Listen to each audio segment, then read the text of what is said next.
गुरुर्ब्रह्मा गुरुर्विष्णु गुरुर्देवो महेश्वरः गुरुसाक्षात् परब्रह्म तस्मै श्री गुरवे நமः. கோவையிலே இன்றைக்கு தெய்வத்துள் தெய்வம் என்கிற நிகழ்ச்சி நடைபெற இருக்கிறது.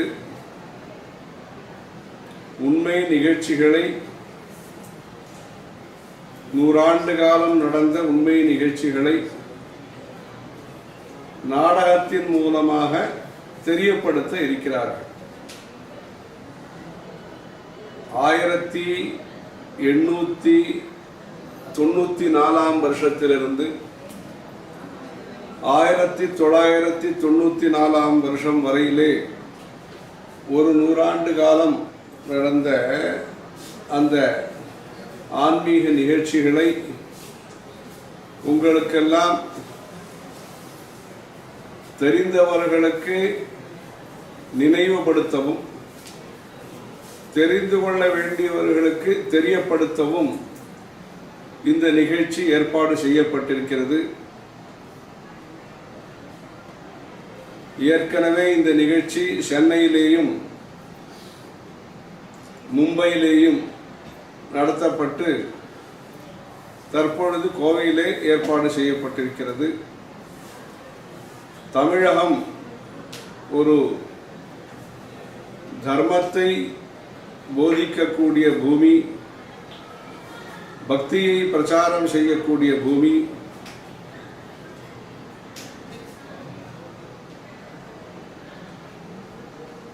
நூற்றி 50க்கும் மேற்பட்ட பாடல் பெற்ற ஸ்தலங்கள் இடம் பெற்றிருக்கக்கூடிய பூமி,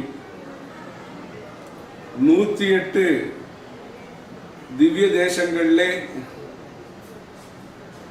பெரும்பாலான திவ்ய தேசங்கள் இருக்கக்கூடிய பூமி, ஆதிசங்கரர் காலடியிலே அவதாரம் செய்து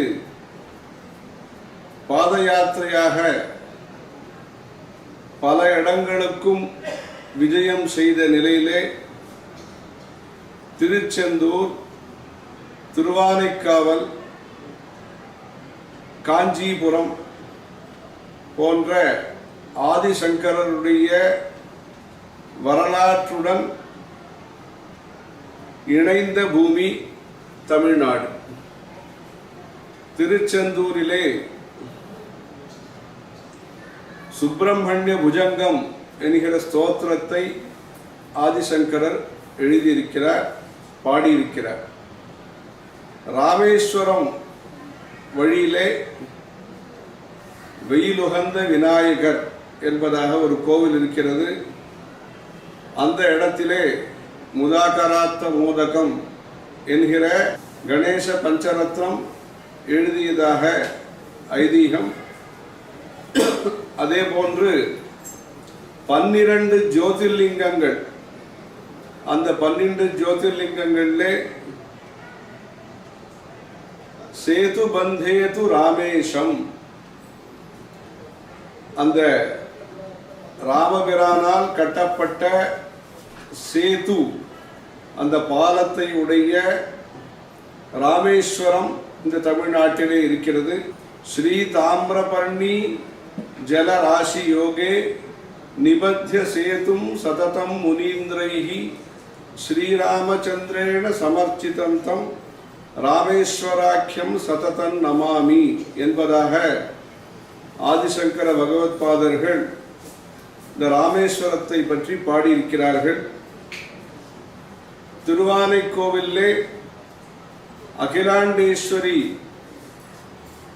அம்மனுடைய சந்நிதியிலே தாடங்க யுகலீபூத தபனோடுப மண்டலா ஸ்ரீசக்கர ரூபமான தாடங்கத்தை ஸ்ரீசக்கராத்மக தாடங்க தோஷிதாம்பா மனோரதாய நமஹா என்பதாக ஸ்ரீசக்கர உருவத்திலே இருக்கக்கூடிய காதணிகள் தாடங்கத்தை ஆதிசங்கரர் இந்த அகிலாண்டேஸ்வரி அம்மனுக்கு சாத்தி இருக்கிறார்கள்.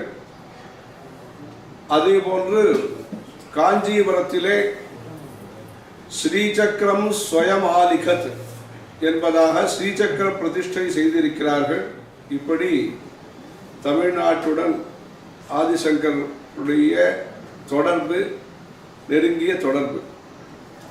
அந்த ஆதிசங்கரர் வழிவந்த நம்முடைய காஞ்சி பெரியவர்கள் 1907ஆம் வருஷத்திலிருந்து, அதாவது 13 வயதிலிருந்து அந்த பொறுப்பை ஏற்று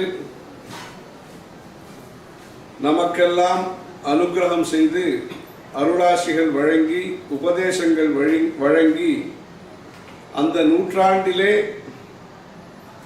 நம்முடைய தர்மம், சனாதன தர்மம், இந்து சமயமானது சிறப்பாக வளர்வதற்கு மகத்தான பணியை செய்திருக்கிறார்கள். அந்த நேரத்திலே தேசத்திலே சுதந்திர போராட்டம், இன்னும் பல தேசத்தினுடைய முன்னேற்றத்திற்காக பல சந்தர்ப்பங்கள் நடந்த நேரத்திலே தேசம் எந்த அளவுக்கு முக்கியமோ தேசத்திற்கு தர்மமும் முக்கியம். அந்த தர்மத்தை நாம் எப்படி தெரிந்து கொள்ள வேண்டும், எப்படி பாதுகாக்க வேண்டும், எப்படி அடுத்த தலைமுறையினருக்கு அந்த தர்ம சிந்தனையை நாம் எப்படி சொல்லித்தர வேண்டும். இப்படியாக இந்த 100 ஆண்டு காலத்திலே அவர்கள் செய்த பணிகள், உபதேசங்கள் அதிசயமானவை. அடிப்படையான தர்மத்தை மறக்காமல் மக்கள் இருப்பதற்கு எத்தனையோ பணிகளை செய்திருக்கிறார்கள். திருப்பாவை, திருவெம்பாவை பிரச்சாரம், பிடியரசு திட்டம், நம்முடைய வரலாறை நாம் தெரிந்து கொள்ள வேண்டும், சம்ஸ்கிருத மொழியை பரப்ப வேண்டும், வேதங்களையும் சாஸ்திரங்களையும் குடும்பத்திலே, ஒவ்வொரு குடும்பத்திலேயும் நாம் செய்ய வேண்டிய நாமகரணம், அன்னப்பிராசனம், அதாவது சோறூட்டுதல், குருவாயூரிலே செய்கிறார்கள், பெயர் வைப்பது, கல்யாணங்கள், இதெல்லாம் நம்முடைய தர்மத்தின் அடிப்படையிலே நம்முடைய சிந்தனை இருக்க வேண்டும், நம்முடைய கல்வி முறை இருக்க வேண்டும், நம்முடைய கோவில்கள் சிறப்பாக நடைபெற வேண்டும், நித்திய பூஜைகள் நடைபெற வேண்டும். இப்படி பல அரிய கருத்துக்களை மக்கள் அறிய செய்திருக்கிறார்கள். அந்த பெரியவர்களுடைய வரலாறை உங்களுக்கெல்லாம் முக்கியமாக குழந்தைகள் அனைவரும் கூட தெரிந்து கொள்ளும் விதத்திலே இன்றைய தொழில்நுட்பத்துடன் இந்த தெய்வத்துள் தெய்வம் என்கிற நாடகத்தை அங்கு நடத்த இருக்கிறார்கள். கோயம்புத்தூருக்கும் காஞ்சிபுரத்திற்கும் நிறைய தொடர்பு.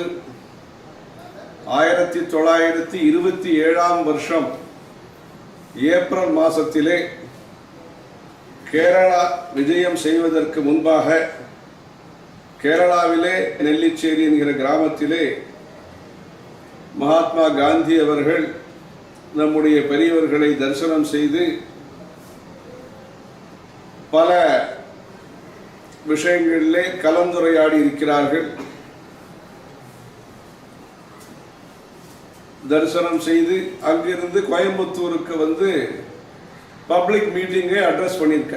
காந்திஜி பாலக்காடில் பெரியவாளை தரிசனம் பண்ணிட்டு கோயம்புத்தூரில் வந்து பப்ளிக் மீட்டிங் அட்ரஸ் பண்ணியிருக்க. பெரியவா பாலக்காடுக்கு செல்வதற்கு முன்பாக ஏப்ரல் மாதம் 26ஆம் தேதி அந்த கோயம்புத்தூருக்கு வந்து 4 நாட்கள் தங்கி இருந்திருக்கிறார்கள்.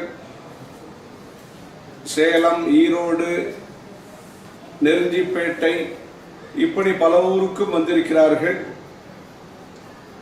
சிவ விஷ்ணு அபேதம் என்பதை பற்றி 4 மணி நேரம் கோயம்புத்தூரிலே அவர்கள் பிரசங்கம் செய்திருக்கிறார். கோயம்புத்தூரிலே தங்கியிருந்த பொழுது இப்படியாக பிறகு நம்முடைய பெரியவர்களும் அங்கு பல முறை வந்து காமாட்சி அம்மன் கோவிலை கட்டி கும்பாபிஷேகம் நடத்தி அன்னபூர்ணா கோவில், பெரியவர்களுடைய பெயராலேயே ஸ்ரீ ஜெயேந்திர சரஸ்வதி சுவாமிகள் இங்கிலீஷ் மீடியம் ஸ்கூல், சங்கரா கண் மருத்துவமனை, இது போன்று சமயம் சார்ந்தது சமுதாயம் சார்ந்த பல அமைப்புகளை நிறுவி இன்றைக்கும் நல்ல முறையிலே வேத பாடசாலை, கோவில், நவராத்திரி பூஜைகள், இவைகள், கண்ணாஸ்பத்திரி, பள்ளிக்கூடம் எல்லாம் சிறப்பாக நடைபெற்று வருகிறது. கோயம்புத்தூரிலே தொடர்ந்து நல்ல பணிகள் வளர்ந்த வண்ணமாக இருக்கின்றன. வியாபாரம் செய்ய வேண்டும் என்றாலும் அங்கு வந்து செய்கிறார்கள். தர்ம பிரச்சாரம் செய்ய வேண்டும் என்றாலும் கோயம்புத்தூரிலே வந்து அந்த தர்ம பிரச்சாரத்தை ஆரம்பிக்கிறார்கள். இப்படியாக கல்வி பணியாக இருக்கட்டும், தொழிற்சாலைகளாக இருக்கட்டும், வியாபாரமாக இருக்கட்டும், வடநாட்டை சார்ந்தவர்களும் சரி, தென்னாட்டை சார்ந்தவர்களும் சரி, அனைவரும் ஒரு அன்புடன் வந்து இந்த கோயம்புத்தூரிலே நல்ல பணிகளை செய்து வருகிறார்கள். பல்வேறு ஆசிரமங்களும் பக்தி பிரச்சாரம் செய்து வருகின்றன. இந்த விதத்திலே கோயம்புத்தூரோடு நெருங்கிய தொடர்பு கொண்ட பெரியவர்களுடைய